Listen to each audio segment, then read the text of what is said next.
വിദ്യാർത്ഥികളുടെയും യുവാക്കളുടെയും പേരിൽ അനാവശ്യ രാഷ്ട്രീയ നാടകങ്ങൾ സൃഷ്ടിക്കാൻ ശ്രമിക്കുന്ന കോക്രോച്ച് ജനതാ പാർട്ടിയുടെ പ്രചാരണങ്ങളുടെ യഥാർത്ഥ മുഖം വെളിപ്പെടുന്നു. ഉത്തർപ്രദേശിൽ സ്കൂൾ പ്രിൻസിപ്പലിനെതിരെ സമരം ചെയ്യാനും ക്ലാസുകൾ ബഹിഷ്കരിക്കാനും കൊച്ചുകുട്ടികൾക്ക് ബിസ്ക്കറ്റ് വാഗ്ദാനം ചെയ്തു എന്ന ഞെട്ടിക്കുന്ന വിവരമാണ് വിദ്യാർത്ഥികൾ വെളിപ്പെടുത്തുന്നത്. പ്രായപൂർത്തിയാകാത്ത കുട്ടികളെ ദുരുപയോഗം ചെയ്യുന്ന CJP നേതാക്കൾക്കെതിരെ ശിശു സംരക്ഷണ നിയമപ്രകാരം കേസെടുക്കണമെന്ന ആവശ്യവും ശക്തമാകുന്നു. ആ വാർത്ത ഇന്നലെ ഞങ്ങളും കണ്ടതാണ്. കനൌജിൽ ഉള്ള ഉത്തർപ്രദേശിലെ കനൌജിലുള്ള കുറെ കൊച്ചുകുട്ടികൾ അവർ സമരം ചെയ്യുന്നു. അവിടെ ജില്ലാ മജിസ്ട്രേറ്റ് ഒക്കെ അവിടെ വരണം എന്നാണ് കുട്ടികൾ പറയുന്നത്. ആ വാക്കുപോലും ഉച്ചരിക്കാൻ അതുങ്ങൾക്കറിയില്ല. അപ്പോൾ തന്നെ സംശയിച്ചതാണ് ഇതിന് പിന്നിൽ മറ്റാരോ ഉണ്ടാകും എന്ന്. വല്ലാത്ത കഷ്ടമായി പോയി സാമദ്രോഹികളെ. കുട്ടികൾക്ക് ബിസ്ക്കറ്റ് മേടിച്ചു കൊടുക്കാം എന്ന് പറഞ്ഞ് പ്രലോഭിപ്പിച്ചാണ് ആ കുഞ്ഞുങ്ങളെ പൊരിവെയിലത്ത് പുറത്തിറക്കി സർക്കാരിനെതിരെ പ്രതിഷേധം എന്ന് പറഞ്ഞ് ഇങ്ങനെ ഒരു നാടകം ഉണ്ടാക്കാൻ നോക്കിയത്. ഇനി അത് മാത്രമല്ല, മേടിച്ചു കൊടുക്കാമെന്ന് പറഞ്ഞ ബിസ്ക്കറ്റ് പോലും മേടിച്ചു കൊടുത്തിട്ടില്ല ഇവന്മാരൊന്നും. അതാണ് വാർത്ത. നിങ്ങൾ അതൊന്ന് കണ്ടു നോക്കൂ. അതിനുശേഷം ഈ പാറ്റാക്കൂട്ടത്തെ എന്ത് ചെയ്യണം, തെരുവിൽ കിട്ടിയാൽ എന്ന് നിങ്ങൾ തന്നെ തീരുമാനിക്കൂ. ജയ്പൂരിലെ ആ ഗ്രാമവാസികൾ ചെയ്തത് കുറഞ്ഞുപോയി എന്നേ നിങ്ങൾക്കിത് കണ്ടാൽ തോന്നും. വാർത്തയിലേക്ക്.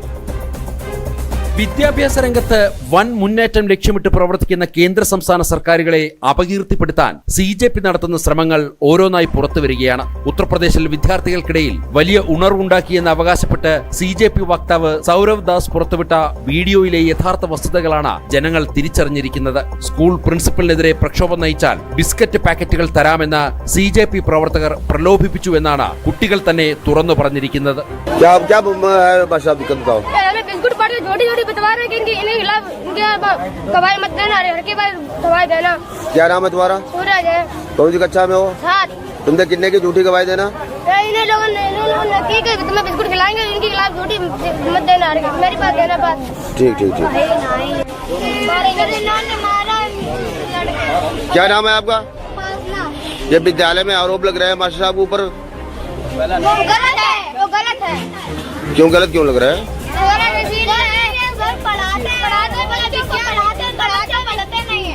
സ്വന്തം രാഷ്ട്രീയ നേട്ടത്തിനായി പിഞ്ചു കുഞ്ഞുങ്ങളെ ഉപകരണമാക്കുന്ന ഇത്തരം തരംതാണ നീക്കങ്ങൾക്കെതിരെ വലിയ ജനരോക്ഷമാണ് ഉയരുന്നത്. ബാലാവകാശ നിയമങ്ങളുടെ കടുത്ത ലംഘനം നടത്തുന്ന സൗരവ് ദാസ് അടക്കമുള്ളവർക്കെതിരെ ജാമ്യമില്ലാ വകുപ്പുകൾ പ്രകാരം കേസെടുക്കണമെന്ന് ദേശീയവാദി പ്രസ്ഥാനങ്ങൾ ആവശ്യപ്പെട്ടു. ജനം, ഡൽഹി. പ്രിയ പ്രേക്ഷകരെ, നിങ്ങളത് കണ്ടു കാണും. കുരുന്നുകളാണ്, കുഞ്ഞുങ്ങളാണ്. ആ ആൺകുട്ടി പറഞ്ഞത് നിങ്ങൾ കേട്ടില്ലേ? ഞങ്ങൾക്ക് ബിസ്ക്കറ്റ് വാങ്ങിത്തരാമെന്ന് പറഞ്ഞിട്ടാണ് ഞങ്ങളെ ആ റോഡ് സൈഡിൽ കൊണ്ടു നിർത്തി ഞങ്ങളുടെ പ്രിൻസിപ്പാളിനെതിരെ ഈ രീതിയിൽ പറയിച്ചത് എന്നാണ് അവർ പറയുന്നത്. നാണമുണ്ടോ എന്ന് ചോദിക്കുന്നില്ല. ദിമാഗി നക്സലുകൾക്ക്, രാജ്യത്തെ വെട്ടിമുറിക്കാൻ ഇറങ്ങിയവന്മാർക്ക് ഈ രാജ്യത്തെ ഇഞ്ചിഞ്ചായി മുറിക്കണം, ഇവിടെ ചോരച്ചാലുകൾ ഒഴുകണം എന്നതിനപ്പുറം നാണമോ ദയയോ ഇല്ല എന്ന് ഞങ്ങൾക്കറിയാം. രാജസ്ഥാനിലെ ജയ്പൂരിലെ ആ ഗ്രാമവാസികളെ ഹൃദയത്തോടെ ചേർത്ത് പിടിക്കുകയാണ് ഈ ദിമാഗി നക്സലുകളെ ഇന്ന് കൈകാര്യം ചെയ്തതിൽ.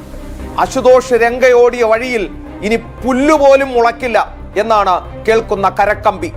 ബിസ്ക്കറ്റ് വാങ്ങിച്ചു കൊടുക്കാമത്രേ. ഒന്ന് ആലോചിച്ചു നോക്കൂ.